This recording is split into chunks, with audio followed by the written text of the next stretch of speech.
काँग्रेसी विचारधारा आमच्या रक्तात आहे असे म्हणणारे कुणाल पाटील भाजपमध्ये का जात आहेत? लोक मला उठून उठून सांगायचे भाषणामध्ये, अरे बाबा तू बोलता चांगला रे, पण तू पक्ष चांगला नाही, तू भाजपा.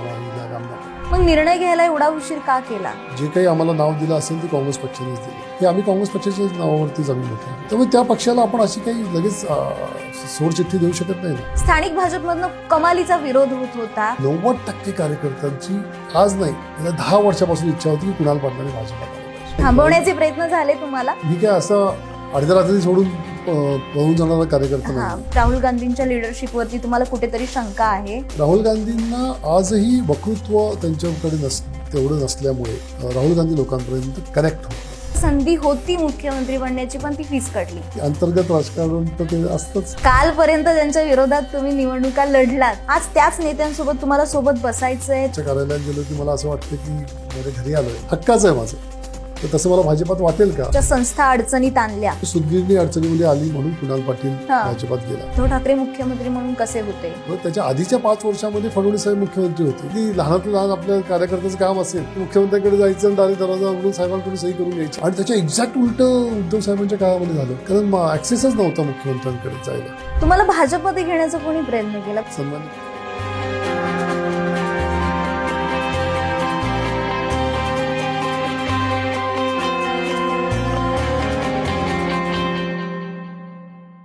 आज आपल्याकडे गेस्ट आलेले आहेत.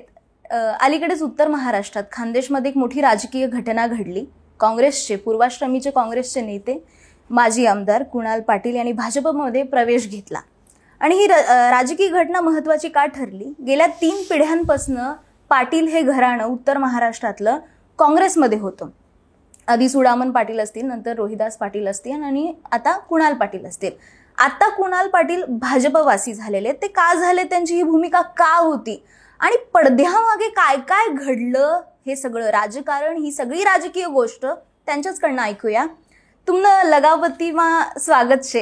धन्यवाद. लगावती चॅनल तुमनं खूप चांगलं शे. आणि तुम्ही आता इथलं लोकेश लावडीर आहे ना, की सर्वात तरुण पोरे लगावती लागतस. अलीकडेच तुम्ही भाजप प्रवेश घेतला आणि भाजप प्रवेश घेताना तुमचे 2-3 शब्द किंवा वाक्य म्हणा असे होते की मी विकास कामांसाठी भाजपमध्ये गेलो. आणि अवघड असतं एका पक्षातनं दुसऱ्या पक्षामध्ये जाणं.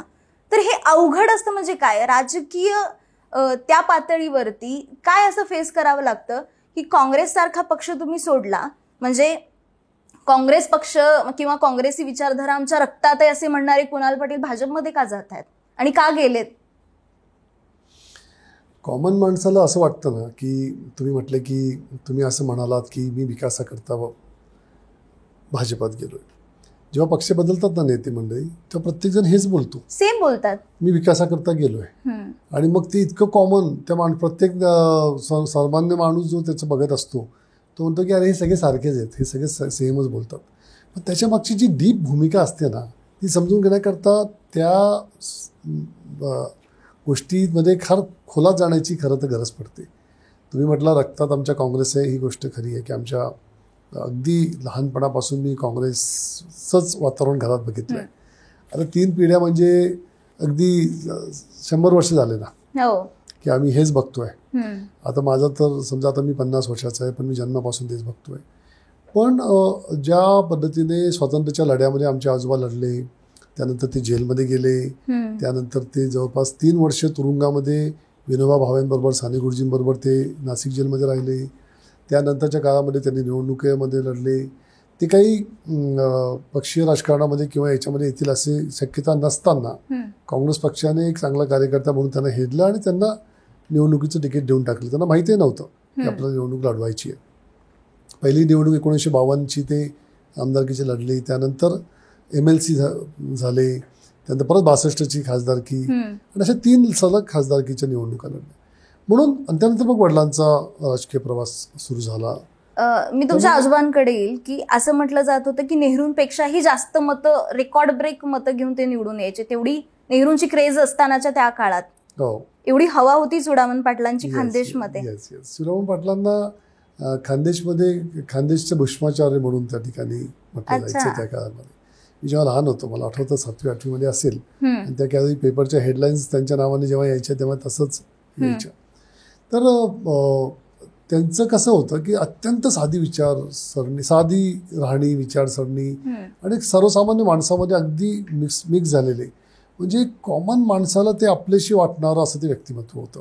ती साधी आपलं धोतर, टोपी आणि साधी चप्पल पायामध्ये आणि दिवसभर लोकांची कामं करणे हे त्यांचा स्वभाव होता. त्याचबरोबर एक वेगळ्या प्रकारची पर्सनॅलिटी, ज्याला म्हणतात एक कडक असं व्यक्तिमत्व, शिस्तबद्ध असं व्यक्तिमत्व ते होतं.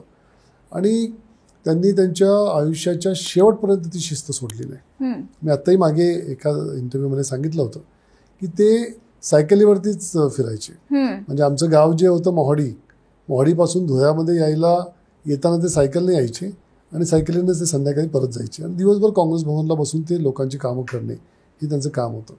आणि त्यांनी तो नित्यक्रम त्यांचं शेवटच्यापर्यंत त्यांनी चालू ठेवला. मला आठवतं अगदी शेवटी 5-7 वर्ष त्यांनी रिक्षा वापरली असेल. सायकल जेव्हा त्यांनी सोडली तेव्हा ते रिक्षावर शिफ्ट झाले आणि रिक्षाच वापरायची. रिक्षामध्ये यायचे, रिक्षात त्यांच्याकडे गाडी नव्हती, म्हणजे गाडी त्यांनी कधीच घेतली नाही. मला आठवतं आमचे वडील जेव्हा मंत्रिमंडळामध्ये आल्यानंतर मग काही वर्षानंतर आमच्या वडिलांनी त्यांना सांगितलं की नाही, तुम्ही आता गाडी तरी वापरा. कारण तुम्ही बघा, माझे वडील 8-7 वेळा आमदार झाले, अनेक वर्ष मंत्री झाले. हे जरी बॅकग्राऊंड असलं तरी आमच्या आजोबांचं तुम्ही एक समजून घ्या की त्यांना 4 मुलं आणि 4ही मुलं हे वेगवेगळ्या त्याच्या क्षेत्रामध्ये फार मोठ्या पदावरती. सर्वात मोठे काका आमचे IAS अधिकारी होते. ते अनेक वर्ष कलेक्टर म्हणून, नंतर मंत्रालयामध्ये सचिव म्हणून ते रिटायर झाले. 2 नंबरचे काका हे डॉक्टर झाले. त्यानंतर ते लंडनला त्यांनी FRCS केलं. लंडनमध्ये त्यांनी अनेक वर्ष प्रॅक्टिस केली आणि ते फार मोठे डॉक्टर म्हणून त्यांनी त्यांचं नाव कमवलं. त्यानंतर आमचे वडील, त्यानंतर आमचे लहान काका जे होते ते MRCP झाले. त्यांनीसुद्धा लंडनमध्ये शिक्षण घेतलं, लंडनमध्ये प्रॅक्टिस केली. एका मिल कामगाराची मुलं, 4 मुलं, 4ही मुलं आपापल्या क्षेत्रामध्ये सगळ्यात टॉप पोझिशनला पोहोचत आहेत. असं असताना सुद्धा ते रिक्षावर फिरत होते. हे जास्त वाखाणण्याचं होतं. किती मोठेपणा म्हणावा त्या काळातल्या लोकांचा. म्हणून ती जी साधीपणा आहे, ते आमच्या वडिलांकडे आलं, त्याच्या वडिलांनंतर आमच्याकडे ती परंपरा आली आणि आजही आमचंही तसंच आहे. तेवढ्याच साधेपणाने कसं राहता येईल आणि लोकांमध्ये कसं जास्तीत जास्त वावरता येईल हा प्रयत्न आमचा असतो.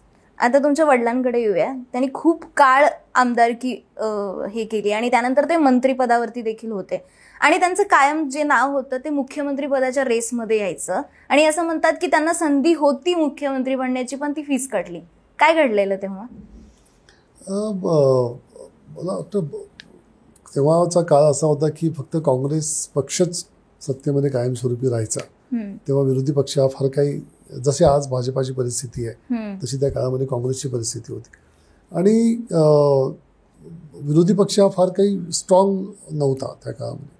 त्या काळामध्ये आमच्या वडिलांचं काम करण्याची पद्धत ही फार जास्त फोकस्ड, ज्या डिपार्टमेंटमध्ये आपल्याला काम दिलं आहे त्या डिपार्टमेंटचाच जास्तीत जास्त न्याय द्यायचा, त्या डिपार्टमेंटमध्ये जास्तीत जास्त काम करायचं, ही त्यांची एक काम करण्याची पद्धत होती.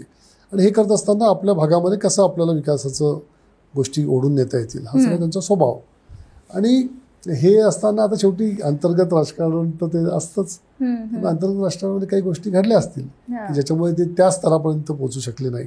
परंतु मला आठवतं की उत्तर महाराष्ट्रामधला कोणताच नेता मुख्यमंत्रीपदापर्यंत पोहोचू शकला नाही.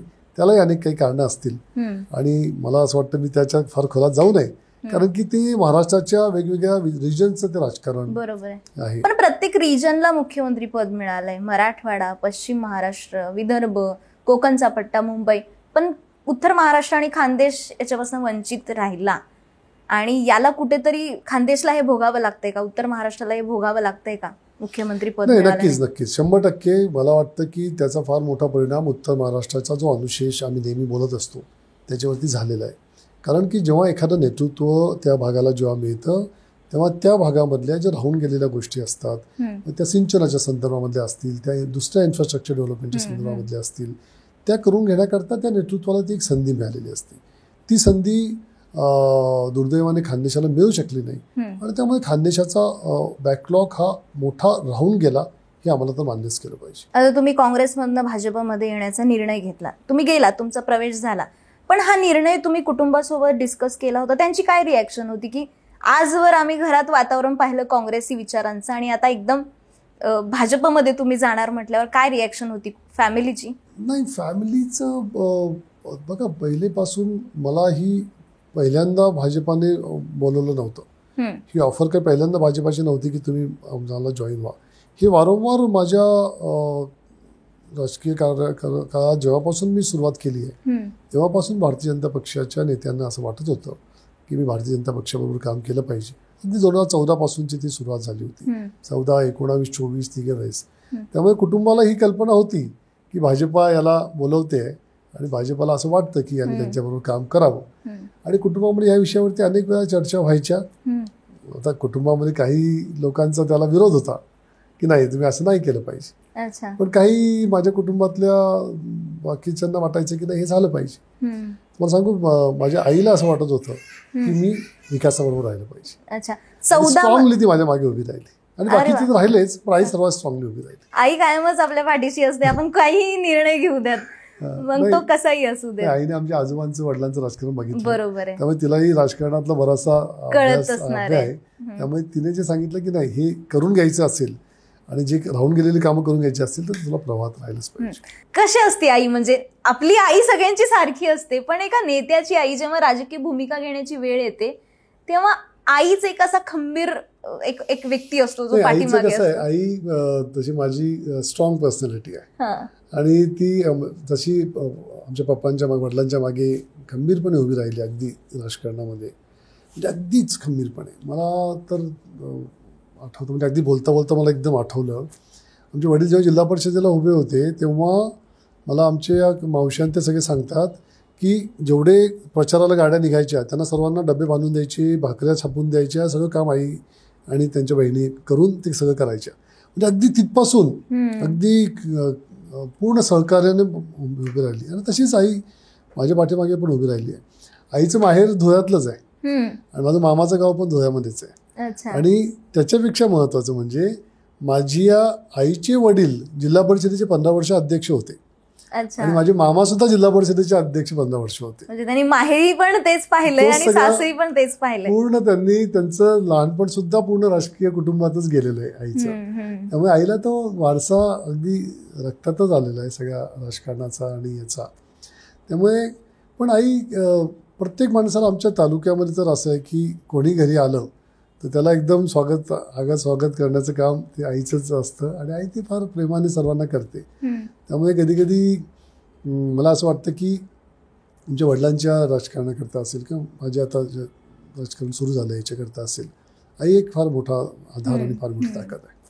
ते रोहिदास दाजी असं का म्हणतात? पण ते आधीपासूनच दाजीच नाव पडलं त्यांचं. ते जसं इंजिनिअरिंगला होते ते इंदोरच्या गव्हर्नमेंट इंजिनिअरिंग कॉलेजमध्ये जाऊन इंजिनिअरिंग केलं आणि त्यानंतर जेव्हा ते घरी परत आले तेव्हा आमचे आजोबा त्यांना शेतात पाठवायचे कामाला आणि शेतातलं काम बीम करून सगळं तो माल विकायला सुद्धा त्यांना ट्रॅक्टर घेऊन मार्केटला पाठवायची. आणि ते मार्केटला पाठवल्यानंतर तिथला व्यापारी एक होता, आमच्या आजोबांनी त्यांच्या पुस्तकात लिहून ठेवलेलं आहे. तो व्यापारी आमच्या आजोबांचा मित्र होता. त्याने एकदा त्यांना फोन करून सांगितलं की अरे, हा तुझा मुलगा तर फारच घासाघीस करतो म्हणे माल विकताना आणि हा दाजी आहे म्हणे आमचा, एवढा बारीक आहे, जसं काय दाजीसारखं वागतो म्हणे आमचा. तिथून जे ते नाव दाजी पडलं ते अगदी महाराष्ट्रातल्या कानाकोपऱ्यामध्ये दाजी म्हणूनच त्यांचं नाव ते मार्केटमध्ये सुरू झालेलं. अच्छा, ही स्टोरी आहे त्या मागची, दाजी या नावामागची. तुमचे आजोबा स्वातंत्र्य लढ्यामध्ये होते, खूप एक ग्रेट अचिव्हमेंट किंवा ती तुमचं नशीब म्हणा, सौभाग्य म्हणा की ते पार्श्वभूमी तुम्हाला मिळाली. एक आजोबा, आता तुम्ही आठवण सांगितली की ते तुमच्या वडिलांना पण शेतात कामाला पाठवायचे. कसे होते आजोबा? म्हणजे काय आठवणी त्यांच्या सांगाल की मला तर सांगतो ना मी जेव्हा 5वी 6वी मध्ये असेल, अगदी शाळेमध्ये होतो, तेव्हा आमचे आजोबा राहायचे शेतातच. आणि तेव्हा ते म्हणजे कोणी म्हणणार नाही की हे 3 वेळा खासदार आणि 2 वेळा आमदार आणि स्वातंत्र्य लढ्यात लढलेले, कारण त्यांचं वय तेव्हा 75च्या आसपास असेल. आणि तेव्हा सुद्धा ते शेतामध्येच काम करायचे तेव्हाही. आणि दर मंगळवारी आमच्याकडे बाजार असायचा आणि मी शाळेतून आलो की माझं डोक्यात पक्क होतं की आजोबांना सांगायचं, त्यांना आम्ही बाप्पा म्हणायचो. बाप्पांना फोन करायचा आणि घोडा घ्यायचा आहे मला. आणि दर मंगळवारी फोन करून, बाप्पा आपल्याला घोडा घ्यायला जायचं होतं ना, ठीक आहे आपण आहे ना पुढच्या मंगळवारी जाऊ. ठीक आहे, ओके करू. मग मी परत पुढच्या मंगळवारची वाट बघायचो की बाप्पांना फोन कर. मग त्यांनी एक दिवस मंगळवारी मला बाजारात घेऊन जाऊन घोडा घेतला. मग आम्ही शेतामध्ये त्या घोड्यावरती आम्ही फिरायचो. मी, माझा भाऊ, माझी बहीण आहे, काकांची मुलगी ती, अशा आम्ही एक समवयस्क होतो. आम्ही सगळे फिरायचो. बाप्पा बऱ्याच वेळा आमच्यावर गप्पा मारत बसायचे. आम्हाला बसवायचे, गप्पा मारायचे आमच्याशी, सगळं आम्हाला विचारायचे आणि अगदी बारीक बारीक गोष्टी विचारायचे की ह्याचं काय, त्याचं काय, त्याचं काय, शाळेत काय करता तुम्ही, मग डब्यात काय नेता, मग काय खातो, मग डब्यात कोणाकोणाबरोबर खातो, डबा तुम्ही वाटून घेता की, अशा बऱ्याच गोष्टी गप्पा करायची. तेव्हा असेच गप्पांमध्ये त्यांची एक गोष्ट मला पक्की डोक्यात बसली आहे. ते असं आम्हाला गप्पांमध्ये म्हटले, मला माझ्या मोठ्या भावाला ते विचारायचे काय शिकशील तू काय करणार आहे. माझा मोठा भाऊ, पप्पा इंजिनियर होते आमचे वडील, त्यामुळे मग मोठा भाऊ म्हणायचा की मी इंजिनियर होणार. तो इंजिनियर म्हटला तर मी पण मग इंजिनियर होणार. ते आम्हाला म्हणायचे इंजिनियर व्हा, पण तुमच्या वडिलांनी बापाने सुरू केलेल्या कॉलेजमध्ये नाही आहे, मुंबई पुण्याला जा, तिथे मोठं शिक्षण घ्या आणि परत या, असं सांगायचे ते. त्यांना ते एक हे होतं की आपल्या मुलांनी पुढे गेलं पाहिजे, नातवांनी मोठं झालं पाहिजे, शिकलं पाहिजे खूप. ते म्हणायचे की बघा मुलांनो, मी मंदिराचा पाया बांधलाय, तुमचे वडील आता त्याच्यावरती मंदिर उभं करतायत, तुम्हाला त्याच्यावर कर्ज चढवायचं एवढं डोक्यात पक्क ठेवा. अरे वा. हे ते असं डोक्यात पक्क बसलं होतं की कर्ज चढवायचं आपल्याला मंदिरावरती. ते आमचे आजोबा म्हणजे एक वेगळं व्यक्तिमत्व होतं. मोठं प्रस्त होतं ते असं आम्ही वाचलं बऱ्याच ठिकाणी. ते असे म्हणायचे, त्यांचे किस्से पण आम्ही वाचले की चुडामण पाटलांचा जुत्ता जरी उभा केला तरी तो निवडून येईल. तर ते काय किस्सा आहे? नाही, त्यांची ती भाषण करण्याची शैली जरा वेगळी होती. ते अगदीच बेधडकपणे बोलायचे, कारण त्यांची भाषणं वेगळी होती. त्या काळीमध्ये मला आठवतं की उत्तमराव नानासाहेब म्हणून खूप मोठे नेते संघाचे होऊन गेले. भारतीय जनता पक्षाकडून ते खासदार आणि मोठे नेते होते, केंद्रात मंत्री होते. तर ते उत्तमराव नानासाहेबांच्या समोर आमच्या आजोबांच्या त्या ठिकाणी निवडणुका व्हायच्या समोरासमोर. तर उत्तमराव नानासाहेब हे फार मोठे शिकलेले, LLB झालेले आणि उच्च शिक्षित व्यक्तिमत्व. आणि आमचे आजोबा 4थी पास, मिल मजदूर, त्याच्यातून ते युनियन लीडर झाले आणि स्वातंत्र्य लढ्यामध्ये सहभागी झाले. तर उत्तमराव नानासाहेब एका भाषणामध्ये पारोळ्याला सभा घेतली त्यांनी, आणि त्यांनी सांगितलं की काँग्रेस पक्षाने एक 4थी पास उमेदवार माझ्यासमोर दिला आहे. की पहिली निवडणूक आमच्या आजोबा लढली तेव्हा, आणि ह्या 4थी पास उमेदवाराच्या माझ्यासमोर काय टिकावं लागणार आहे असं. आणि मग ते आमचे आजोबा काँग्रेस भवनला धुळ्याला बसलेले होते. त्यांच्यापर्यंत ती खबर आली. तेव्हा तर काही हे नव्हतं, एवढं स्ट्रॉंग सोशल मीडिया किंवा असं काही नव्हतं. तेव्हा फोनवरतीच कळवायची उत्तमराव नानासाहेबांनी असं असं भाषण तुमच्या विरोधात केलं. मग आमच्या आजोबांनी तेव्हा जमलेल्या सगळ्या कार्यकर्त्यांना सांगितलं की उद्या पारोळ्याला जायचं, सभा लावा पारोळ्याला, आणि इकडनं 100 गाड्या घेऊन जायचे म्हटलं त्या काळी 1962 मध्ये. आणि मग त्या पारोळ्याच्या सभा लावली, तिथे सभेमध्ये गेले, काही मोठं भाषण नाही केलं. त्यांनी फक्त स्टेजवरती गेले आणि त्यांनी सुरुवात केली की काल उत्तमराव नानासाहेब म्हणाले की हा 4थी पास माणूस काय त्यांच्यासमोर लढा देणार. मला उत्तमराव नानासाहेबांना एकच सांगायचं आहे की हा माणूस जरी 4थी पास असला तरीसुद्धा हा एका वकिलाचा बाप आहे. कारण आमचे मोठे काका वकील झाले होते तेव्हा. हा वकिलाचा बाप आहे, हा इंजिनियरचा बाप आहे, आणि हा लंडनमध्ये शिकलेला डॉक्टरचा सुद्धा बाप आहे. त्यामुळे माझ्या नादी लागू नका असं करून निघाले. आणि ती निवडणूक ते देशामध्ये सर्वात मोठ्या मतांनी निवडली. आणि तो जो डायलॉग होता त्यांनी त्याच सभेत मारला. बरोबर आहे. काय कॉन्फिडन्स होता, प्रचंड कॉन्फिडन्स. नेत्याची मुलं किंवा नेत्याचे नातू म्हणून शाळेमध्ये, कॉलेजमध्ये अशी काही वेगळी ट्रीटमेंट मिळायची का? कॉलेज लाईफ बद्दल काय सांगाल? नाही, कसं आहे तुम्हाला सांगू का, मी तुम्हाला सांगतो ना की आजोबा असतील की वडील असतील की आमच्या घरातलं वातावरण जे आहे ना आजपर्यंत हे अगदी साधं राहिलेलं आहे. आणि घरात असं काय आम्हाला स्वतःलाच कधी असं वाटायचं नाही की आपण काही वेगळे आहोत का काय, असं काही. मी मुंबईला जेव्हा शिकायला आलो ना तेव्हा मी जैन कॉलेजला होतो, ज्युनियर कॉलेजला. त्यानंतर मी इंजिनिअरिंगला विवेकानंद कॉलेजला गेलो. मी इंजिनिअरिंग पास होईपर्यंत, शेवटपर्यंत मी बसनेच कॉलेजला जायचो. खाली जायचं, आपलं बस स्टॉपवरती उभं राहायचं, बस पकडायची, जायचं. त्यामुळे अशी वेगळी ट्रीटमेंट किंवा असं वेगळ्या वातावरणामध्ये कधीच आम्हाला राहायची गरज पडली नाही. त्यामुळे जसं नॉर्मल सगळे असतात तशाच पद्धतीने आमचं राहिलं. ते मला असं वाटतं की फार मोठं ते देणगी आमच्या वडिलांनी, आईंनी आम्हाला दिली आहे की त्यांनी आम्हाला आमच्या डोक्यात कधी कोणती हवा जाऊ दिली नाही. तिसरी पिढी पाटील घराण्याची राजकारणात आहे, आता चौथी पिढी पण आम्हाला बघायला मिळेल का? नाही, मला नाही वाटत असं काही होईल. नाही वाटत? नाही, माझा मुलगा, मला 2 मुलं आहेत. माझा मुलगा आता तो MBA त्याने केलाय आणि तोही आता व्यवसायामध्ये आणि नोकरीच्या शोधामध्ये आता आहे. आणि मुलगी लहान आहे, ते 10वी मध्ये आहे. पण त्यांच्या एकंदर जो हे आहे तो चांगला व्यवसाय करणं, हे करणं, अशा दृष्टीनेच त्यांचं नियोजन चाललेलं मला दिसतं. राजकारणात येणार नाही असं मला नाही वाटत कोणी राजकारण. तुम्ही करणार का त्यांना असं पुश करणार? मला माझ्या वडिलांनी कधीही सांगितलं नाही किंवा मला किंवा माझ्या भावाला की तू राजकारण कर, तुम्हाला जे आवडेल ते करा.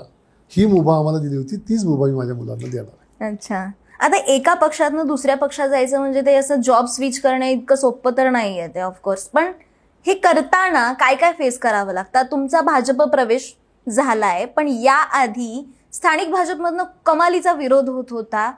का हा विरोध आहे आणि आता इथून पुढे त्या विरोधाला तुम्ही कसं सामोरं जाणार आहेत? स्थानिक भाजपा म्हणजे कोण?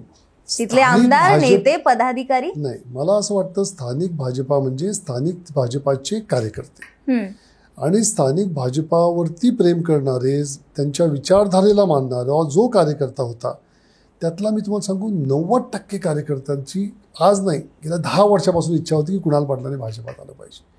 मी बऱ्याच वेळा सांगतो की लोक सभांमध्ये उठून उठून मला सांगायचे, म्हणजे आमच्याकडे ऐरणीमध्येच आम्ही जास्त करून बोलतो, माझी भाषणंही बऱ्याचदा ऐरणीमध्ये असतात. लोक मला उठून उठून सांगायचे भाषणामध्ये, अरे बाबा तू बोलता चांगला शे रे, पण तू पुन्हा पक्ष चांगला नाही, तू भाजपा मागीला कामना बरोबर. हे सांगणारे कार्यकर्ते आहेत. म्हणजे मला नाही वाटत की फार विरोध असा काही होता. एखाद 2 काही पदाधिकाऱ्यांनी विरोध केला असेल तोही मला वाटत नाही कोणी केला असेल. पण जर केला असेल तर पण कॉमन माणूस किंवा कॉमन कार्यकर्ता जो भाजपाची विचारसरणी मानतो त्याला कुणाल पाटलांचं आलेलं हे 100% आवडलेलं आहे. तुम्हाला भाजपमध्ये घेण्याचा कोणी प्रयत्न केला? कोणामार्फत हे सगळं पक्षप्रवेश झाला? सन्माननीय मुख्यमंत्री देवेंद्र फडणवीस साहेब. ते तुमच्या आधीपासून टचमध्ये होते? हो, मी जेव्हा पहिल्यांदा 2014 मध्ये आमदार झालो आणि मी विरोधी पक्षाचा आमदार म्हणून तेव्हा काँग्रेसकडून निवडून आलो होतो, तेव्हा देवेंद्र फडणवीस साहेब मुख्यमंत्री झाले होते आणि तेव्हा त्यांचा माझा फार परिचय नव्हता. त्याच्या आधी 1-2 वेळा मी बोललो होतो. त्याच्या आधी निवडणुकीच्या आधी ते मला म्हणाले होते की तू आमच्याकडून लढलं पाहिजे वगैरे. ते सोडून आमचा जास्त संपर्क नव्हता. पण जेव्हा मी आमदार म्हणून त्यांच्याकडे कामं घेऊन जायला लागलो त्यानंतर आमचा तो संपर्क वाढत गेला, परिचय वाढत गेला आणि मग त्यानंतर फडणवीस साहेब हे नेतृत्व एक वेगळ्या प्रकारचं नेतृत्व ही जाणीव मला व्हायला लागली आणि त्यामुळे मग माणूस जेव्हा एखादी गोष्ट व्हायला लागते, कामं होतात, ज्या ठिकाणी कामं आपली होतात त्या गोष्टीकडे माणूस परत परत जायला लागतो. म्हणून माझा फडणवीस साहेबांचा संपर्क वाढला होता. पण तुम्ही आता भाजपमध्ये गेलात म्हणून तुम्ही हे बोलताय असं मी समजेल. पण माझा प्रश्न असा आहे की कोणताही नेता जेव्हा पक्षप्रवेश करतो दुसऱ्या सत्ताधारी पक्षात म्हणूयात, की कामं होत नाहीत, विकास कामं होत नाहीत म्हणून आम्ही जातोय, म्हणजे सत्ताधारी पक्षात असणं किंवा सत्तेत असल्यावरतीच कामं होतात आणि विरोधी पक्षातल्या नेत्यांची कामं होत नाहीत असं काही होतं का राजकारणात? नाही, नक्कीच ना, 100%. कारण कामं होत नाही म्हणजे बघा आता कामं नेमकी कोणती त्याच्यावर सुद्धा हे अवलंबून असतं. आता जर एखादा प्रगल्भ नेता असेल ज्याला सर्वांना सोबत घेऊन चालायचं असेल तर तो विरोधी पक्षाच्या सुद्धा आमदारांची कामं करतो. मग कोणती कामं करतो तर त्याच्या मतदारसंघापुरती जी अवलंबून असतील तेवढी कामं, समजा त्याच्या मतदारसंघातले काही बंधारे राहून गेले असतील, काही त्याला असं वाटलं की हे माझे साहेब हे रस्ते आहेत हे करूनच द्या किंवा हे पूल साहेब राहून गेले ते करूनच द्या, तर ते आपल्या बजेटमध्ये म्हणा किंवा निधीमध्ये टाकून ते करून देतात. पण जर तुम्हाला मोठ्या स्पेक्ट्रमवरती मोठ्या ब्रॉड व्ह्यूने जर काम करायचं असेल तर विरोधी पक्षाच्या मार्फत आलेली मोठी कामं ही ते 100% होऊ शकतात. ऑफकोर्स श्रेयवादाचं राजकारण तिथे येत तुम्हाला मी सांगतो, उदाहरण सांगतो, काँग्रेस पक्षामध्ये सुद्धा विलासराव देशमुख साहेब मुख्यमंत्री होते. मी इतके किस्से ऐकलेत विलासराव देशमुख साहेबांचे की त्यांनी सुद्धा त्या काळच्या विरोधी पक्षाच्या आमदारांना खूप ताकद द्यायचं काम करायचे, त्यांना मदत करायची, त्यांना भावनिक मदत, त्यांना त्यांच्या विकास कामांमध्ये सहकार्य, हे सगळे करायचे काम सर्वच मुख्यमंत्री मला असं वाटतं जे प्रकल्प होऊन गेले असतील त्यांनी केलंय. देवेंद्र फडणवीस साहेब सुद्धा आम्हाला त्या काळामध्ये खूप मदत करायची. पण जो मोठ्या ब्रॉड व्ह्यूवर जर तुम्हाला तुमच्या रिजनचा विकास करून घ्यायचा असेल, मी माझ्या उदाहरणांमध्ये बरेचशी उदाहरणं दिलेत. आता फॉर एक्झाम्पल तुम्हाला सांगतो, समजा खानदेशच्या अनुशेष भरून काढण्याकरता त्या काळामध्ये आमच्या वडिलांनी त्या ठिकाणी खानदेशकरता एक महामंडळ असलं पाहिजे.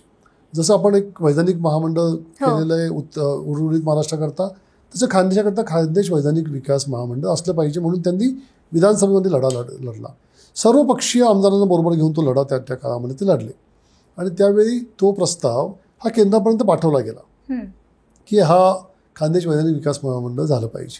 परंतु त्याला मंजुरी मिळाली नाही. त्यानंतर सरकार बदललं आणि 2014 नंतर आम्ही काँग्रेस सत्तेमध्ये राहू शकली नाही. खानदेश वैधानिक विकास महामंडळ झालंच नाही. मग आता जर समजा तुम्हाला उद्या खानदेशचा वेगळा अनुशेष काढून ते विकास मंडळ करून जर तुम्हाला सरकारकडून करून घ्यायचं असेल तर सत्ताधारी पक्षामधले असतील लोकच ते करू शकतात. विरोधी पक्षाचं काम नाही. तुम्हाला जर तुमची मोठी प्रश्न सोडून घ्यायचे असतील तर आमच्याकडे सर्वात मोठी वाहणारी नदी म्हणजे तापी. तापीवरती त्या काळामध्ये काँग्रेस पक्षाने बॅरेजेस निर्माण केले.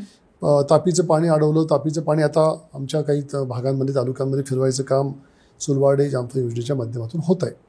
पण जर समजा तुम्हाला उद्या या सर्व बॅरेजेसचं जर तुम्हाला वॉटर ऑडिट करून घ्यायचं असेल आणि हे वॉटर ऑडिट करून तुम्हाला हे दाखवायचं असेल की माझ्याकडे पाणी जास्तचं शिल्लक आहे, तुम्ही गुजरातकडे हे पाणी वाहू न जाऊ देता तुम्ही अजून ते पाणी अडवण्याची प्रक्रिया करा आणि ते पाणी तुम्ही खानदेशाला मिळवून द्या.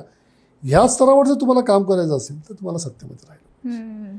लहान लहान गोष्टी करून घेण्याकरता ठीक आहे, तुम्हाला विरोधी पक्षाचा आमदार म्हणून त्या गोष्टी मिळून जातात. पण जर तुम्हाला मोठी कामं तुमच्या परदेशाकरता करून घ्यायची असतील तर सत्तेमध्ये राहण्याशिवाय त्याला दुसरा पर्याय नाही असं मानणार नाही. तुम्ही म्हणताय 14 पासून तुम्हाला कुठेतरी हालचाली होत होत्या की भाजपमध्ये घेण्याचा प्रयत्न होत होता, मग निर्णय घ्यायला एवढा उशीर का केला? म्हणजे किती साल गेलं? 14 मध्येही प्रयत्न झाला, 19 मध्येही झाला असणार आहे आणि आता 25 आलं. मग इतका काळ का लावला तुम्ही हा डिसिजन घेण्याला? नाही, मला हे जाणवत होतं की आपल्याला ही मागणी होते, बोलवत आहेत वगैरे वगैरे. परंतु एक प्रचंड मोठी विश्वास माझा जो काँग्रेस पक्षावरती कायमस्वरूपी राहिला आहे, पहिलेपासून होता. मी हे मानेन म्हणजे काँग्रेस पक्षाने आज आम्ही जे काही आम्हाला नाव दिलं असेल ते काँग्रेस पक्षानेच दिलेलं आहे. माझ्या कुटुंबाला असेल, मला असेल, हे आम्ही काँग्रेस पक्षाच्याच नावावरतीच आम्ही मोठे झालेलो आहोत. त्यामुळे त्या पक्षाला आपण अशी काही लगेच सोडचिठ्ठी देऊ शकत नाही ना. मी तर पूर्ण ताकदीने काँग्रेस पक्षाकरता लढलो आहे. आज नाही, गेली 10 वर्षापासून. मी 2019ची लोकसभेची निवडणूक मला माहीत असतो, पराभव समोर दिसत असताना सुद्धा फक्त राहुल गांधींनी सांगितलं की तुला लढावंच लागेल. मी तर 4 दिवस दिल्लीत तळ ठोकून बसलो होतो हे सांगायला की मला लढवू नका म्हणून. आणि त्यावेळी जेव्हा राहुल गांधी सांगितले नाही, nothing doing, you have to fight, तेव्हा अशोक चव्हाण साहेब महाराष्ट्राचे प्रांताध्यक्ष होते. तेव्हा सुद्धा मी म्हटलं ठीक आहे, जर पक्षाला इच्छा असेल तर पक्षाची ताकद वाढवण्याकरता मी लढेन. मला असं वाटत होतं की आपण काँग्रेसबरोबर राहिलं पाहिजे आणि काँग्रेसबरोबर राहून आपण आपली ताकद वाढवू. नंतरच्या काळामध्ये काय झालं की ही 24 नंतरचं जे वातावरण आत्ताचं हे गेल्या 4-6 महिन्यामधलं वातावरण काय झालं की माझ्या मतदारसंघामध्ये म्हणा किंवा माझ्या प्रदेशामध्ये म्हणा, हा एक कार्यकर्त्यांचा रेटा एवढ्या मोठ्या प्रमाणात वाढला होता की आपण विकासाच्या प्रवाहामध्ये गेलं पाहिजे आणि त्याच्याकरता तुम्हाला आमचा सन्मान ठेवावाच लागेल. हा जो रेटा वाढायला लागला तेव्हा मग माझ्याही मनामध्ये हा सर्व विषय यायला लागला की आपल्याला काहीतरी बदल करावा लागेल आणि म्हणून मग हाच निर्णय घेतला. राहुल गांधींचा उल्लेख केलाच आहे तर ती गोष्ट, तुम्ही राहुल गांधींच्या टीमचे मेंबर होता, म्हणजे त्यांचे निकटवर्तीय म्हणून आम्हाला तुम्ही माहीत आहात.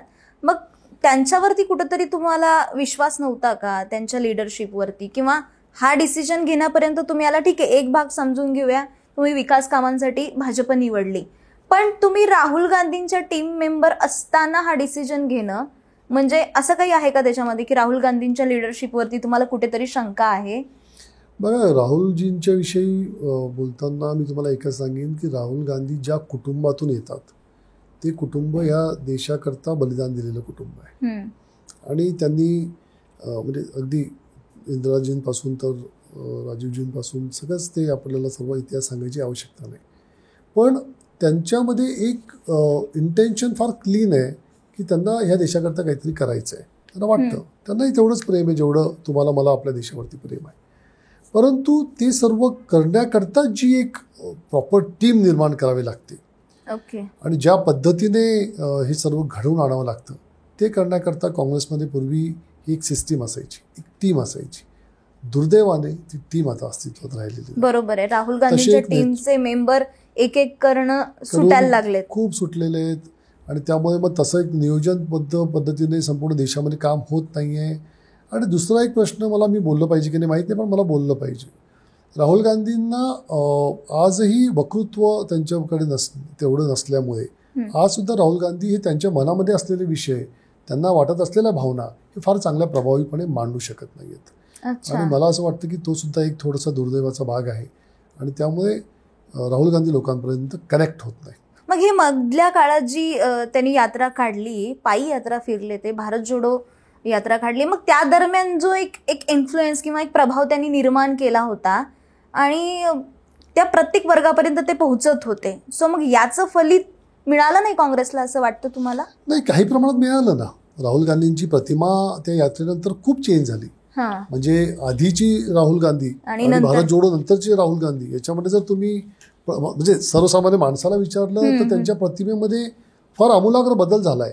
परंतु तो बदल त्यांना संपूर्ण माणसापर्यंत कनेक्ट करून टाकेल या पद्धतीचा तो बदल होऊ शकला नाही आणि त्यामुळे यात्रेचं फलित झालं पण पाहिजे तेवढं मिळालं नाही. बरोबर. आणि आता तुम्ही हा डिसिजन घेतल्यानंतर राहुल गांधींचा काही फोन आला, मेल, मेसेज काही आला? थांबवण्याचे प्रयत्न झाले तुम्हाला? थांबवण्याचे प्रयत्न झाले. मला काही जवळच्या काही अतिशय राहुलजींच्या महत्वाच्या लोकांनी मला त्या ठिकाणी फोन केले.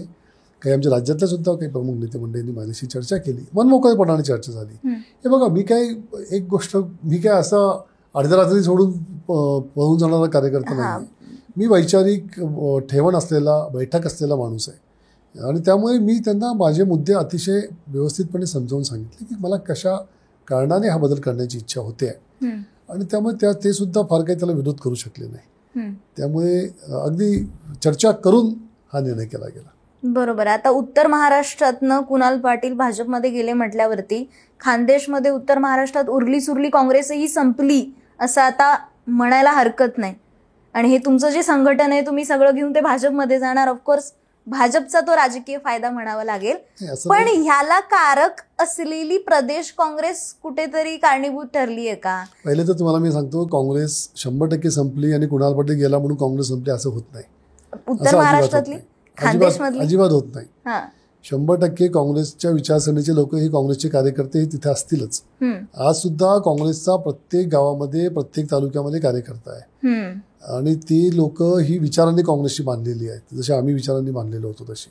त्यामुळे ते लोक काँग्रेसचं काम करतील, ते लोक काँग्रेस पुढे घेऊन जाण्याचं काम करतील, ते प्रयत्न करतील लोकांमध्ये विश्वास निर्माण करण्याचा आणि त्यामुळे 100% कोणता पक्ष संपत नाही. ते त्यांचं काम करतील, आम्ही आमचं काम करू. प्रदेश काँग्रेसबद्दल बोललंच गेलं पाहिजे. सपकाळांना अध्यक्ष नेमलं तेव्हा तुम्ही होतात, म्हणजे काही महिन्यांपूर्वी त्यांना अध्यक्ष केलं, प्रदेश अध्यक्ष. काय वाटतं की काँग्रेस आम्हाला दिशाहीन दिसतीये महाराष्ट्रातली, त्याला कुठेतरी प्रदेश अध्यक्ष असतील किंवा इथलं नेतृत्व कमी पडतंय का? नाही, सपकाळ साहेबांना प्रदेशाध्यक्ष होऊन आता फक्त 3-4 महिने झालेले आहेत. त्यामुळे एवढ्या लवकर तुम्हाला असं काही निर्णयाला येता येणार नाही. त्यांना वेळ तर द्यावाच लागेल. परंतु सपकाळ साहेबांची नेमणूक झाल्यानंतर मला असं वाटतं की काँग्रेस कार्यकर्त्यामध्ये ही तर भावना झाली आहे की सर्वसामान्य कार्यकर्त्याला काँग्रेस पक्ष हा न्याय देतोय किंवा प्रवाहात आणतोय, या प्रकारची भावना कॉमन माणसामध्ये झालेली. आणि दुसरं कसं आहे, हर्षवर्धन सपकाळ हे असं नेतृत्व आहे की जे वर्षानुवर्ष काँग्रेस पक्षाची विचारधारा लोकांमध्ये, म्हणजे संपूर्ण देशभरामध्ये फिरायचं काम करतात. ते पंचायत राज संघटनेचे सुद्धा ते राष्ट्रीय अध्यक्ष होते. त्यामुळे मला वाटतं ते चांगली बांधणी करू शकते. असे अनेक चेहरे आहेत काँग्रेसमध्ये ज्यांची चर्चा होती किंवा ज्यांची एक इच्छा होती की त्यांना ते नेतृत्व करण्याची संधी मिळावी. आमच्याकडेही काही मुलाखतींमध्ये अशा नेत्यांनी बोललंय, ऑन कॅमेरा बोलले ते. मग बरेच असे चेहरे आहेत काँग्रेसमध्ये राज्य पातळीवरती जे आम्हाला ऍक्टिव्हली दिसतात आणि मग ते पण काँग्रेसची विचारधारा पाळणारे होतेच की मग त्यांना संधी न देता सपकाळांनाच का निवडलं असावं काँग्रेस? म्हणजे तुम्ही काँग्रेसचा भाग होतात म्हणून विचारते. नाही, मला वाटतं की आता ज्या फेजमधून काँग्रेस पक्ष जातोय ना, त्या फेजमध्ये राहुल गांधींना किंवा त्यांच्या सिनियर लिडर्सपैकी दिल्लीचे त्यांना असं वाटलं असेल की आपल्याला आता तळागाळात काम करणारा कार्यकर्ता आपल्याला नेमावा लागेल, जो संपूर्ण महाराष्ट्रभरामध्ये फिरू शकेल, असं होणार. पण अनेक चेहरे, तुम्ही म्हणता ती गोष्ट खरी आहे की इतरही अनेक चेहरे होते ना. आता यशोमतीताई होत्या, सुनील केदार होते, सतेज बंटी पाटील, पृथ्वीराज चव्हाण होते, ऋतुराज बाबा होते, अनेक चेहरे होते. काँग्रेसकडे काही नेत्यांची कमी नाही ना. पण ज्येष्ठ नेत्यांना डावलं जाते काँग्रेसमध्ये असं दिसतंय आम्हाला. नाही, तरुण चेहरा दिला ना तिथे. आणि ज्येष्ठ नेत्यांना डावलायचं, आता मी त्यावर फार काही भाष्य करू नये, परंतु काँग्रेस पक्ष त्यांच्या पद्धतीने त्यांचं काम चांगलं करतं. तुम्ही आता भाजपमध्ये आलात, आता भाजपमध्ये कोणाच्या नेतृत्वाखाली तुम्ही काम करणार? आज देवेंद्र फडणवीस साहेब महाराष्ट्राचे मुख्यमंत्री आहेत आणि त्यांचं नेतृत्व आम्हाला सर्वांना खूप आवडतं. मी तुम्हाला आधीच सांगितलं की तुम्ही म्हटले कोणाच्यामुळे तुम्ही बीजेपीत गेलेला आहात, तर फडणवीस साहेबांच्याच नेतृत्वाकडे बघून त्यांच्याकडे आकर्षित होऊनच आम्ही बीजेपीमध्ये गेलोय. त्यामुळे त्यांच्या नेतृत्वाखाली काम करणार आहे. काय वाटतं फडणवीसांच्या नेतृत्वाबद्दल काय वाटतं? फडणवीस साहेबांच्या नेतृत्वाबद्दल अत्यंत प्रगल्भ, अत्यंत वैचारिक ठेवण असलेलं आणि महाराष्ट्राचा प्रचंड अभ्यास असलेलं हे नेतृत्व आहे. आणि महाराष्ट्राच्या प्रत्येक वर्गाला समजून घेण्याची जी कॅपॅसिटी त्यांच्यामध्ये आहे आणि एक फार मोठी विषयाची ग्रास्पिंग असलेला हा नेता आहे. त्यामुळे मला असं वाटतं महाराष्ट्रातले सर्व प्रश्न 100% जरी नाही सोडवू शकले तर प्रत्येक प्रश्नाला काही ना काही प्रमाणामध्ये न्याय द्यायचं काम फडणवीस साहेबांच्या नेतृत्वामध्ये चाललेलं आहे आणि ते आता पुढच्या काही दिवसामध्ये अजून जास्त प्रभावीपणे केलं जाईल. तुमचं सर्वोच्च नेतृत्व अमित शहा असतील किंवा नरेंद्र मोदी असतील, मोदींचं नेतृत्व आता मोदी लाट आपण 14 सालापासून पाहतोय आणि आता सलग 3रा कार्यकाळ म्हणावा लागेल. त्यांचं नेतृत्व आता खानदेशसाठी, आता तुम्ही भाजपमध्ये गेलात तर तुम्ही त्याचा फायदा करून घेणार का? नक्कीच करूनच घ्यावं लागेल ना. शेवटी आमचा खानदेशाचा, मी वारंवार म्हणतोय की आमचा अनुसूचित आम्हाला दूर करून घ्यायचा असेल, आमचे राहिलेले जे प्रश्न सोडून घ्यायचे असतील, आता काही योजना झाल्या, काही पाण्याच्या योजना आमच्याकडे झाल्या, परंतु ते 100% भागामध्ये अजूनही पाणी आमच्याकडे पोहोचलेलं नाही.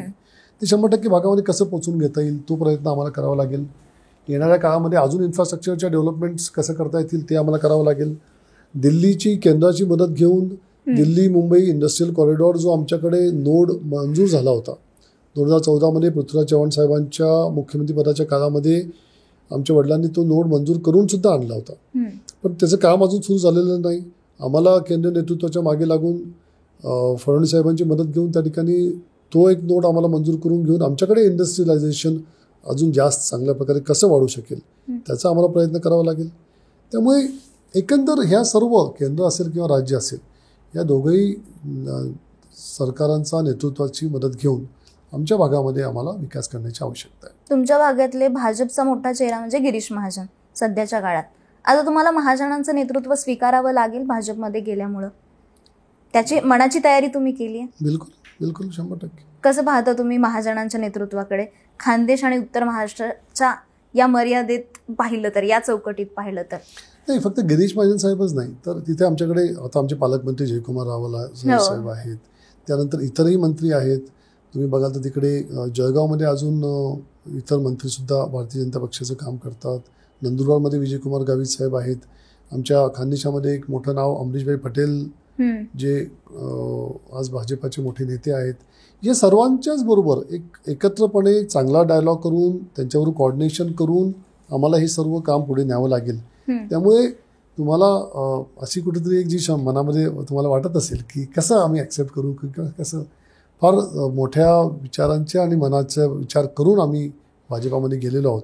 त्यामुळे या सर्व नेतृत्वाला एकत्र घेऊन सर्वांच्या बरोबर कोऑर्डिनेशन चांगलं ठेवून सलोख्याचे संबंध ठेवून त्या ठिकाणी कामं करून, म्हणजे कालपर्यंत त्यांच्या विरोधात तुम्ही निवडणुका लढलात आणि वैचारिक देखील इतका विरोध आहे, काँग्रेसची विचारधारा, भाजपची विचारधारा, आज त्याच नेत्यांसोबत तुम्हाला सोबत बसायचंय, त्यांच्यासोबत तुम्हाला सगळा पुढचा अजेंडा आणि रणनीती बनवायची आहे.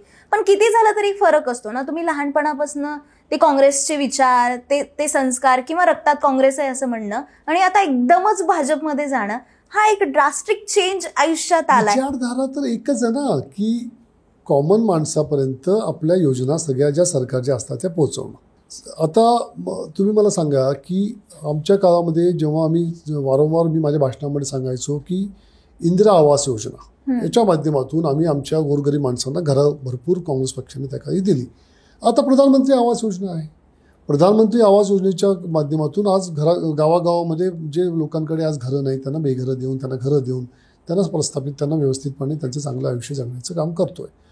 म्हणजे विचारधारा तर हीच आहे की तो जो तळागाळातला माणूस आहे, गोरगरीब माणूस आहे, त्याच्यापर्यंत कुठे ना कुठेतरी चांगल्या गोष्टी पोचल्या पाहिजे, त्यालाही मुख्य प्रवाहामध्ये आणलं पाहिजे. हीच विचारधारा त्या माणसापर्यंत, त्याला मुख्य प्रवाहामध्ये आणण्यापर्यंत आमचा शेतकरी असेल, शेतमजूर असेल, आता शेतकऱ्याच्या मालाला भाव मिळाला पाहिजे, ही याला कोणती विचारधारा लागते?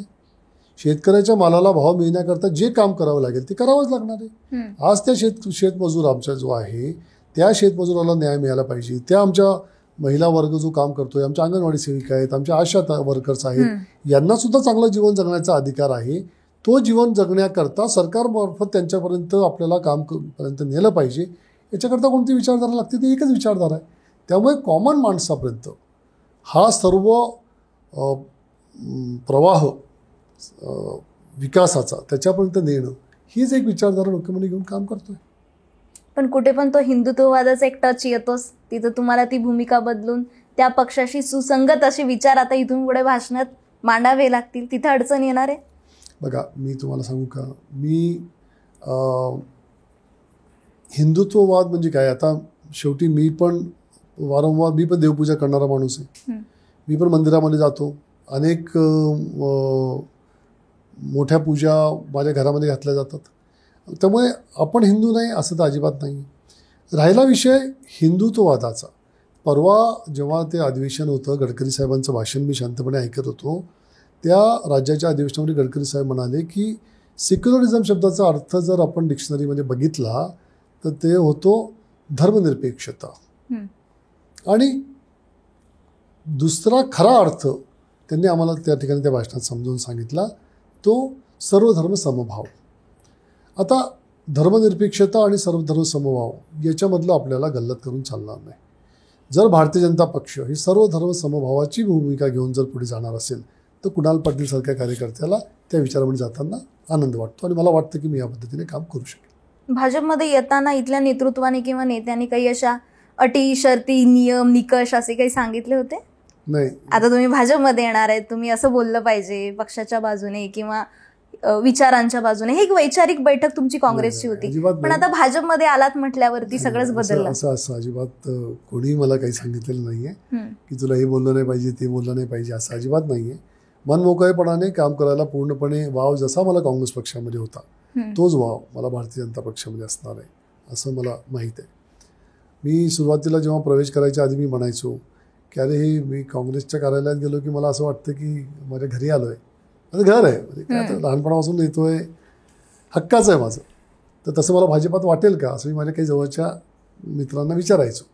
पण जेव्हा मी आता एकदा दोनदा तिथे गेलो मला असं काही फार फरक जाणवत नाही. मला जाणवत आहे की नाही, इथे सुद्धा तेवढंच मोकळेपणाने आपल्याला काम करण्याची संधी आहे. त्यामुळे तसं काही मनात संकोच नाही. बरोबर आहे. आता भाजपमध्ये गेल्यानंतर तुमचं काय स्थान आहे भाजपमधलं, किंवा कोणती निवडणूक आता तुम्ही लढवणार आहे नेक्स्ट भाजपकडनं? माहीत नाही, आता ते अजून काही मला क्लिअर नाही आहे की मी नेमकं कोणती निवडणूक लढवणार आहे. पण एक गोष्ट माझी फार स्पष्टपणे चर्चा झालेली आहे, मग ती फडणवीस साहेबांची असो की बावनकुळे साहेबांची असो की गिरीश महाजन साहेबांची असो, की जी कामं माझ्या भागामध्ये करण्याकरता मी गेले अनेक वर्ष लढतोय, भांडतोय, ती कामं करून देण्याकरता ते आपल्याला मदत करतील. त्यामुळे मला असं वाटतं की तो विकास माझ्या भागापर्यंत कसा आता नेण्याकरता मला झटता येईल तेच कार्यकर्ता म्हणून मी त्या ठिकाणी काम करतो. म्हणजे मधल्या काळात चर्चा आहेत किंवा बातम्या येत होत्या की तुमच्या संस्था अडचणीत आणल्या, त्या कोणी आणल्या, म्हणजे अडचणीत कोणी आणल्या गेल्या आणि त्यानंतर हा प्रवेश झाला, अशी काही बॅकग्राऊंड स्टोरी आहे का? असेल तर तसं तुम्ही सांगू शकता, म्हणजे काय घडलं पडद्यामागे?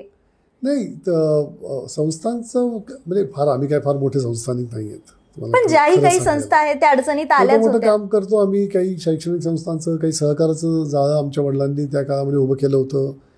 तर ते हे जे काम आम्ही सगळं करतोय त्याच्यामध्ये अडचणी तर तशा काही आज नाही आहेत. आम्ही सर्व व्यवस्थितपणे आमचं काम करतोय. आमची एक टीम आहे, एक नेटवर्क आहे. त्या नेटवर्कमध्ये हे काम फार व्यवस्थितपणे चाललेलं आहे. आणि असा एक विषय त्या ठिकाणी पसरवला जातो की सूतगिरणी अडचणीमध्ये आली म्हणून कुणाल पाटील भाजपात गेला. सूतगिरणी अडचणीमध्ये यायची जर असती तर मी 2 वर्षापूर्वीच गेलो असतो. त्या कारणाकरता जर मला जायचं असतं तर ते कारण नाही. एक सूत व्यवसायाचं काय अडचण झाली आहे की संपूर्ण देशभरातला सूत व्यवसाय हा अडचणीमध्ये आलेला आहे. त्याच्यामध्ये महाराष्ट्रामधल्या जेवढ्या सहकार तत्वावरती चालवणाऱ्या सूतगिरण्या आहेत, आता आम्ही सगळेजण 30-35 वर्षापूर्वीच्या ह्या सूतगिरण्या चालवतोय. याच्यामध्ये आमची मशिनरी बरीच जुनी झाली आहे. त्यामुळे त्यांना लागणारं इलेक्ट्रिक कन्झम्पशन हे वाढलेलं आहे नव्या सूतगिरणीच्या तुलनेने. त्यामुळे बाजारामध्ये आम्ही त्या तुलनेने तेवढ्या कमी रेटमध्ये आम्ही सूत देऊ शकत नाही आहेत. आणि त्याचा परिणाम असा झाला आहे की सूतगिरण्या ज्या सहकार तत्वावर चालणाऱ्या आहेत त्या सर्वच बऱ्यापैकी अडचणीमध्ये आलेल्या आहेत. त्यामुळे आमची सूतगिरणीसुद्धा अडचणीमध्ये आली आहे. परंतु त्याचा आणि भाजपा प्रवेशाचा किंवा त्याचा आणि राजकारणाचा कुठेही संबंध जोडता येऊ शकत नाही. तुम्ही महाविकास आघाडी म्हणजे काँग्रेसमध्ये भाग असताना तुमची सत्ता होती तुमच्या पक्षाची. महाविकास आघाडीचं सरकार असताना उद्धव ठाकरे मुख्यमंत्री पदावरती होते आणि तेव्हा मुख्यमंत्री म्हणून ठाकरेंशी कधी संबंध आलेत का? काय प्रसंग तुम्ही तसे सांगू शकता की बाबा मी महाविकास आघाडीचा भाग असताना उद्धव ठाकरे मुख्यमंत्री म्हणून कसे होते किंवा त्यांचं ते नेतृत्व कसं होतं? मला खरं तर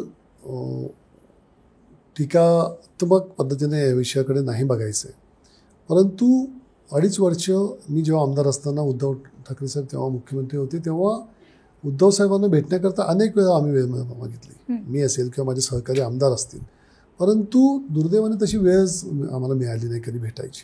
त्यामुळे आम्हाला उद्धव ठाकरे साहेबांना कधी संपर्कच करता आला नाही किंवा त्यांच्यापर्यंत आम्ही आमच्या काही म्हणजे विषयच मांडू शकलो नाही.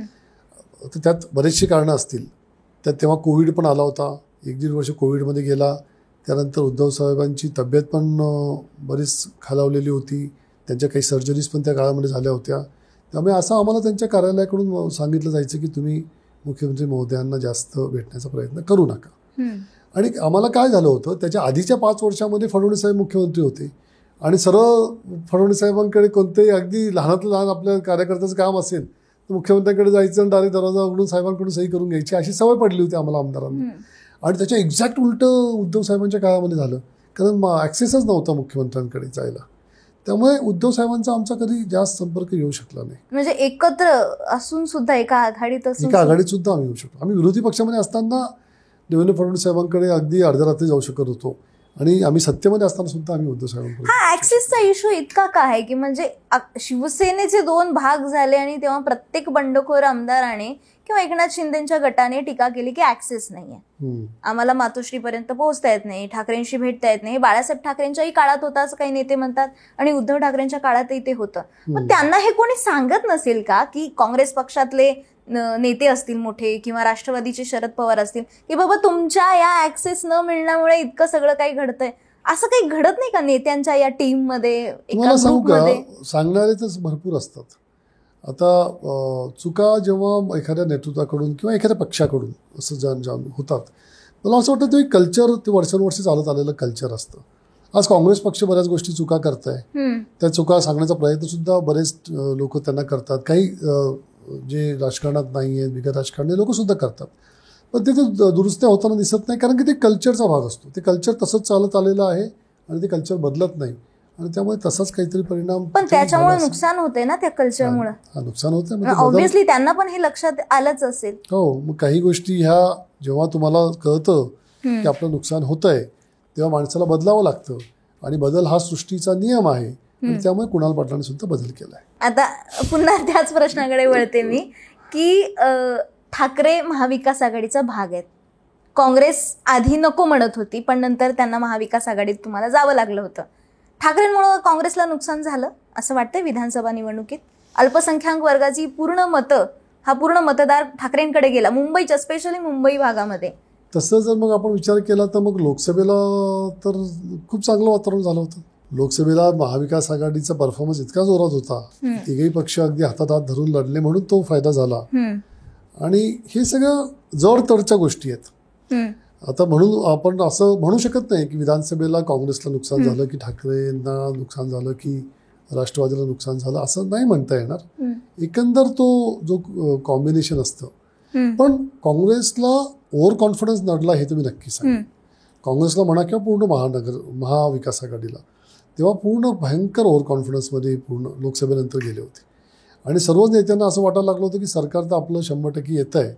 जेव्हा आमच्यासारखे काही कार्यकर्ते काही आमदार आम्ही सांगायचो की आपलं चुकतंय किंवा आपण अडचणीत आहोत, आपलं जमत नाहीये, सर्वेचे रिपोर्ट पण तसे नाही आहेत, पण नेते मंडळी ते फार ऐकायच्या पलीकडे गेली होती. नेते मंडळी तर सरकार स्थापन कधी होतंय आणि कधी आपण एकदा सत्तेत मुख्यमंत्री पदासाठी नावही चर्चेत होती असं यायला सुरुवात झाली होती. तशा बैठका झाल्या असतील की तुमच्या पक्षाच्या, म्हणजे काँग्रेसमध्ये होतात तुम्ही तेव्हा अशा काही चर्चा बैठका झाल्यात? मग आता पुढची रणनीती काय, सरकार आपलं नाही होतं ना काँग्रेसच्या बैठका, सत्ता वाटप. हो नाही तसं तेवढं त्या स्तरापर्यंत नाही, पण निवडणूक कशी लढवायची, कसं आपल्याला पुढे जायचं याच्या बैठका होत होत्या.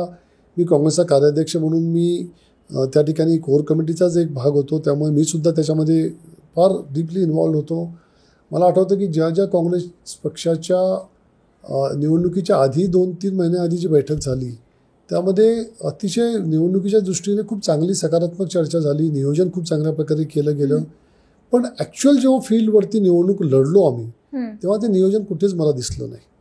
म्हणजे नेतृत्वाने ठरवलं वेगळं पण इम्प्लिमेंट काहीच करू शकले नाही. फक्त ते सगळे प्लॅन जे होते ते सगळे कागदावरतीच राहिले. आणि याच्या उलट भारतीय जनता पक्ष आणि महायुती ही फार अलर्ट मोडवरती गेलेली होती. आणि त्या अलर्ट मोडवर असताना त्यांनी कोणत्याही गोष्टी ह्या सोडल्या नाही करायच्या. त्यांनी अगदी लोकांपर्यंत जाऊन प्रत्येक समाजाला प्रत्येक बारीक बारीक बैठका घेऊन प्रत्येकाला विश्वासात घेऊन त्यांनी ते डीपली फार पेनिट्रेट केलं. आणि त्यामुळे मला असं वाटतं की त्यामध्ये महाविकास आघाडीचं फार नुकसान झालं. बरोबर आहे. आणि ही आम्हाला समन्वय महाविकास आघाडीचा दिसला तो कसबा पॅटर्नमध्ये, की ठीक आहे त्याचे जे काही रिझल्ट होते आता तर तेच काँग्रेस पक्षाचा भाग नाहीयेत, तर ते समन्वय किंवा ते शक्ती प्रदर्शन झालं कसब्याच्या निवडणुकीमध्ये, पोटनिवडणुकीमध्ये. त्यानंतर ते लोकसभेमध्ये काही प्रमाणात दिसलं, विधानसभेत तर आम्हाला दिसलंच नाही, जसं की तुम्ही आता म्हणताय. मग असं होतं का की जे वरचं नेतृत्व आहे, म्हणजे जसं की राहुल गांधींचं आपण घेऊया, राहुल गांधी टीम बनवतील किंवा एक अजेंडा देतील, एक प्लॅन देतील, पण ते इम्प्लिमेंट करायला इथले खालचे नेते इच्छुकच नाहीयेत, ते कुठेतरी ऍक्टिव्हच नाही, असं होतं. काँग्रेसमध्ये आता बरेच नेते की त्यांचा ते गट सांभाळून आहेत, म्हणजे थोरात तिकडचा गट सांभाळून आहेत, ठाकूर इकडे आहेत, मराठवाड्यातली काही नेते तर काँग्रेस सोडूनच गेले. प्रत्येक जण आता बंटी पाटील पश्चिम महाराष्ट्राच्या बाहेर किंवा जिल्ह्याच्या बाहेर यायला बघत नाहीयेत. तर असं काहीतरी होतं की राजकीय इच्छाशक्ती नाहीये बाबा, एक सुस्तपणा आलाय काँग्रेसमध्ये. नाही, काँग्रेसचे नेते मंडळी काम करतायत, पण तुम्ही म्हणता तसं सर्वमान्य एक नेतृत्व असलं पाहिजे आणि त्या नेतृत्वाने सांगितल्यानंतर त्या सर्व गोष्टी इम्प्लिमेंट झाल्या पाहिजे, असं दुर्दैवाने विधानसभेच्या निवडणुकीत होऊ शकलं नाही. गटातटाचं हे राजकारण खरंच म्हणजे परिणामकारक ठरतं. 100% परिणाम. गटातटाच्या राजकारणामध्ये काँग्रेसला फार भोगावं लागलं आणि काँग्रेसचं खूप नुकसान त्याच्यामुळे झालं. एक असं आम्ही ऐकलं की खानदेशमधल्या नेत्यांचं गुजरात कनेक्शन असतं, तसं तुमचं काही कनेक्शन आहे? CR पाटलांशी तुमची जवळीक आहे असं आम्ही ऐकलं, खरंय? CR पाटलांचं आमचं जवळचं नातं आहे. माझे मामे भावाची बायको ही CR पाटलांची मुलगी आहे. अच्छा, असं नातं आहे. असं नातं आहे. म्हणजे त्याच्यामुळे ते खूप जवळचं नातं आमच्या कुटुंबातलं आहेच. पण ते फार आधीच बीजेपीत गेलेत आमचे मामा आणि मामे भाऊ. अच्छा. मी आता त्यांच्या मागे मागे गेलो. अच्छा, ओके. अजित पवारांशी पण तुमचे काही संबंध आहेत, नातेवाईक वगैरे? माझे साडू अजित पवारांचे चुलत भाऊ आहेत. अच्छा, असं नातं आहे. म्हणजे सोयर पण आलंच म्हणजे इथे पण. आता काही प्रॉब्लेम नाहीये तुम्हाला युतीमध्ये एकत्र आलात तरी? नाही, असं नाही. मी एवढे वर्ष काँग्रेसमध्येच होतो. नाते तर काँग्रेसमध्ये पण भरपूर आहेत. त्याच्यामुळे ते असं आमचं मराठ्यांचे नाते सगळे एक दुसऱ्यामध्ये मिळलेले असतात, त्यामुळे ते चालू आहे. एक 2-3 छोटे प्रश्न विचारते, त्याचे प्रामाणिकपणाने थेट उत्तर द्या. खरे उत्तर द्या. आमदारकी की खासदारकी? पक्ष सांगेल ते. हे डिप्लोमॅटिक आन्सर आहे सर. तुम्हाला काय वाटतं, आतनं काय वाटतं, आमदारकी की खासदारकी? मला राष्ट्रीय स्तरावरती काम करायला आवडेल, पण आज मला असं वाटतं की अजून मला ती वेळ आलेली नाही. मी आज आमदारकीच लढली पाहिजे. फडणवीस की गडकरी? देवेंद्र फडणवीस. राजकारण की संस्था? समाजकारण. हे पण डिप्लोमॅटिक आन्सर आहे. नाही, राजकारण कशा करता? राजकीय पद की संस्था चालक पद, याचं उत्तर तरी सांगा. राजकीय पद. अच्छा. काँग्रेसमध्ये होतात तेव्हा कोणाला जास्त तुमची चॉईस होती, राहुल गांधी का प्रियंका गांधी? प्रियंका गांधी. अरे वा. प्रियंका गांधींबद्दल बोललाच आहे तर ते कधी असं पुढे फोकसमध्ये येत नाही. नाही, प्रियंका गांधींचं जे व्यक्तिमत्व आहे ना ते फार लोकांना भावणारे व्यक्तिमत्व आहे. हो. आणि त्यांचं हजरजबाबीपणा, त्यांची वक्तृत्व शैली, त्यांची एकंदर जी सर्व पर्सनॅलिटी आहे ती मला असं वाटतं की ती कॉमन माणसाला अपील करणारी पर्सनॅलिटी. त्यामुळे प्रियंका गांधींविषयी काँग्रेस पक्षाच्या कार्यकर्त्याच्या मनामध्ये सुद्धा खूप अट्रॅक्शन आहेच. आणि त्यामुळे माझ्यासारखे अनेक कार्यकर्ते त्या काळी काँग्रेसमध्ये होते की ज्यांना असं वाटायचं की प्रियंका गांधींनी अजून पुढे आलं पाहिजे. असं येतील मधल्या काळात वातावरण निर्मिती होते आणि पुन्हा त्या शांत होतात, त्यांना येऊ दिलं जात नाही का, त्या स्वतःहून येत नाहीत काही? तुम्हाला वाटतं, तुमचं अनालिसिस काय सांगतंय? मला असं वाटतं की त्या एका भावाच्या पाठीमागे खंबीरपणे उभ्या राहण्याच्या भूमिकेमध्ये आज आहेत, पण पक्षाच्या पाठीमागे उभं राहण्याची भूमिका नाही त्यांची. त्यामुळे त्या राहुल गांधींना ओव्हरटेक करण्याची भूमिका घेत नाही. आणि ते कुठेतरी चुकतंय असं मला वाटतं. अनेक कार्यकर्त्यांना त्या काही वाटायचं की त्यांनी सुद्धा तेवढंच अग्रेसिव्हली, तेवढंच बोल्डली त्यांनी पक्षाच्या कार्यामध्ये उतरलं पाहिजे. त्याचा काँग्रेस पक्षाला नक्कीच फायदा होईल. फायदा होऊ शकतो. त्यांचं दिसणं, त्यांचं बोलणं, त्यांचं वक्तृत्व, ह्या सगळ्या प्लस पॉइंट, ह्या गोष्टी दिसतात, पण मग त्या येत नाहीत पुढं तेवढ्या फोकसफुली, आणि आल्या तर काँग्रेसला त्याचा फायदाही होऊ शकतो. आता त्यांच्या एकंदर इंटरनल प्लॅनिंगचा काय भाग आहे, त्यांची जर काही असेल, एखादी थिंक टँक जर असेल, तर त्या थिंक टँकने त्याच्यामध्ये काय विचार केलेला आहे ते आज आपल्याला सांगता येणार नाही. पण मला असं वाटतं की प्रियंका गांधींनी जास्त सक्रियपणे आलेलं काँग्रेसच्या फायद्याचं. गांधी घराण्याशी संबंध कसे होते तुमचे? म्हणजे पाटील घराणं पण आधीपासून काँग्रेसच्या जवळ आहे किंवा गांधी कुटुंबाशी जवळ आहे, तुम्ही देखील राहुल गांधींच्या जवळ होता. वैयक्तिक जर म्हणाल तर माझ्या वडिलांची, राजीवजींशी खूप जवळचे संबंध आले, सोनिया गांधींशी संबंध आले. माझं वैयक्तिक, मी जेव्हापासून समाजकारणामध्ये आलो किंवा मला कळायला लागलं त्यात सोनिया गांधी जास्त राजकारणामध्ये होत्या. सोनिया गांधींना मी अनेक वेळा भेटलो.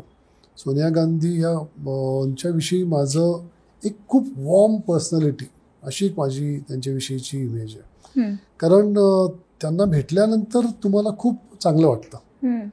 आणि सोनिया गांधी ज्या पद्धतीने तुमच्याशी वागतात, बोलतात, एक आपुलकी, एक प्रेम त्याच्यामध्ये असतं. आणि मी तुम्हाला किस्सा सांगतो की जेव्हा मालेगाव बॉम्बलाच झाला तेव्हा मी युवक काँग्रेसचा अध्यक्ष होतो धुळ्याचा. आणि तेव्हा सोनिया गांधी ती पाहणी करायला आल्या होत्या. आणि मग त्यांच्यासोबत आम्ही सगळे कार्यकर्ते, खूप गर्दी, आणि मग आम्ही सर्वजण त्यांच्या मागे मागे त्या हॉस्पिटल्समध्ये पेशंट्सला बघायला, जागेची पाहणी करायला आम्ही त्यांच्यासोबत गेलो होतो.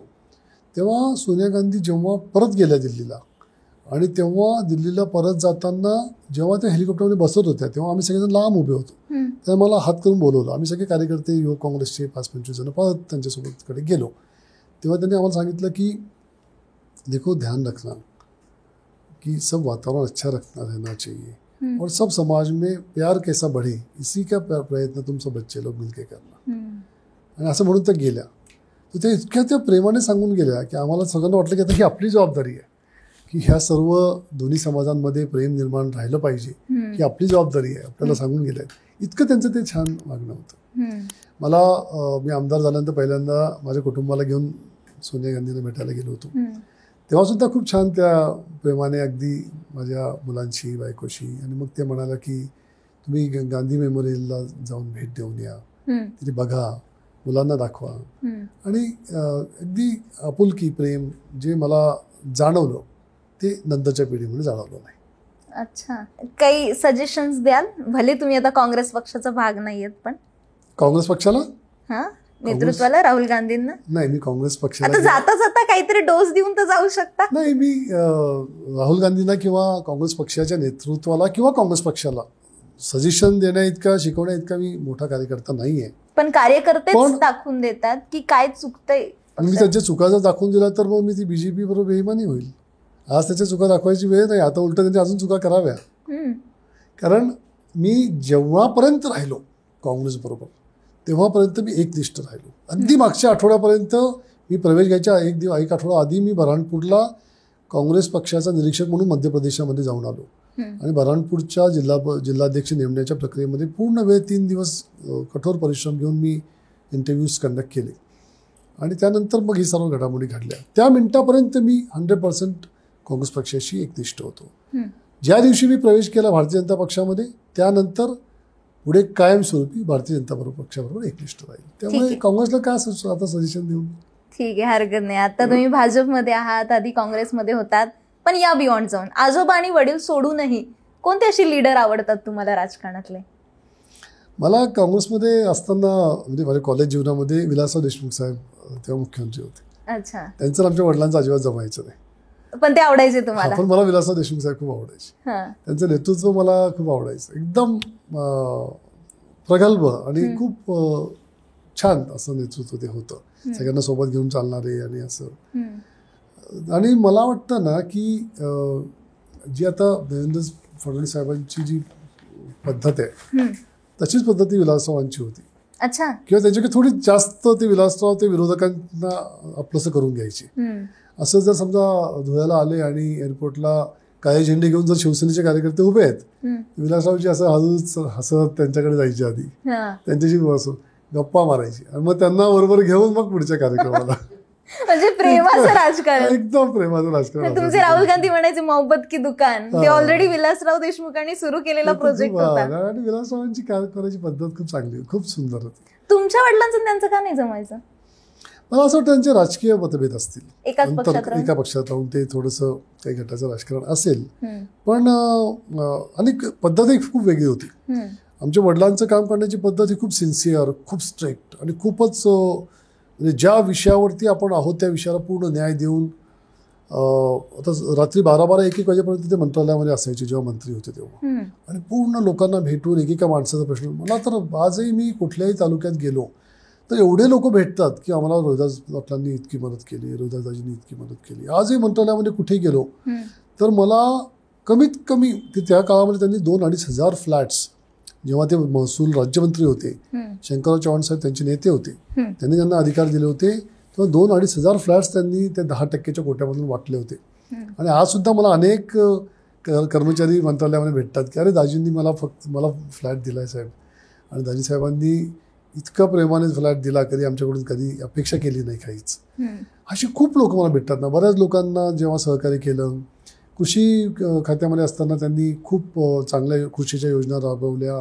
आज जी आपण सेंद्रिय शेती जी संपूर्ण महाराष्ट्रामध्ये बघतोय, त्याची सुरुवात आमच्या वडिलांच्या काळामध्ये सेंद्रिय शेतीची झाली होती. सेंद्रिय शेतीचा पुरस्कार त्यांनी फार मोठ्या प्रमाणात संपूर्ण महाराष्ट्रामध्ये प्रसार केला. त्यानंतर ते जेव्हा हाऊसिंग मिनिस्टर होते, गृहनिर्माण मंत्री असताना गृहनिर्माण खातं हे जे फक्त मुंबई आणि पुण्यापुरतं मर्यादित होतं, ते खातं ग्रामीण भागामध्ये नेऊन तिथे म्हाडाच्या वसाहतीच्या ज्या मोठ्या मोठ्या आपण आता बघतोय की जिल्ह्याच्या ठिकाणी, तालुक्याच्या ठिकाणी म्हाडाच्या मोठ्या मोठ्या वसाहतीहून हजारो घरं बांधले गेले, ती सुरुवात आमच्या वडिलांच्या काळामध्ये झाली होती. पहिली स्कीम त्यांनी धुळे आणि लातूर, तेव्हा मुख्यमंत्री साहेब विलासराव देशमुख साहेब होते, लातूर आणि धुळे या 2 ठिकाणी म्हाडाच्या वसाहती सुरूची सुरुवात त्यांनी केली आणि मग ते पूर्ण महाराष्ट्रामध्ये ते जादा पसरलं. त्यामुळे त्यांची काम करायची पद्धत एकदम सिन्सिअर, डेडिकेटेडली आपल्या कामाला वाहून देणं. आणि विलासरावजींची पद्धत ही थोडीशी हसत खेळत, एन्जॉय करत, संध्याकाळी एखादा पिक्चर आणि मग म्हणजे थोडं रिलॅक्स आणि चांगल्या पद्धतीने सुंदर भाषणं करून लोकांना आपलंसं करणं, अशा पद्धतीने 2 वेगळ्या पर्सनॅलिटीज होत्या. म्हणून बहुतेक त्यांचं जमलं नसेल. रोहिदास पाटील मुख्यमंत्री होता राहिले असं आपण म्हणू शकतो त्यांच्याबद्दल, ते मिळाले असते. पण आता इथून पुढे खानदेशला मुख्यमंत्री पद मिळेल का, काय वाटतं? आम्ही अशी आता अपेक्षा ठेवावी का? आहे ना, खानदेशमध्ये पण खूप चांगले नेते आजही आहेत. आजही अनेक मंत्री आहेत की जे खूप प्रभावीपणे काम करतायत, ज्यांच्या माध्यमातून खानदेशाला भविष्यात न्याय मिळू शकतो. आणि बघूया, पण मला असं वाटतं की आता हे सगळं बघूया, जर तर अवलंबून. नवीनच तुमचा पक्ष आहे, त्यासाठी तुम्हाला खूप शुभेच्छा. इथून पुढे तुमची भाजपमध्ये कार्यकिर्द अशीच मोठी होत राहू. लगाव बत्तीकडनं तुम्हाला शुभेच्छा आणि थँक्यू सो मच, तुम्ही वेळ दिला आम्हाला, इतक्या छान गप्पा मारल्यात. आणि एक वेगळे कुणाल पाटील तुम्हाला आता ऐकायला पाहायला मिळाले असतील. हे काय वाटतं, या सगळ्या चर्चा, या गप्पा ऐकून तुम्हाला काय वाटतं? तुमच्या प्रतिक्रिया कमेंट बॉक्समध्ये लिहून नक्की कळवा. आणि अशाच मुलाखतींसाठी लगाव बत्ती यूट्यूब चॅनलला सबस्क्राईब करायला मात्र विसरू नका.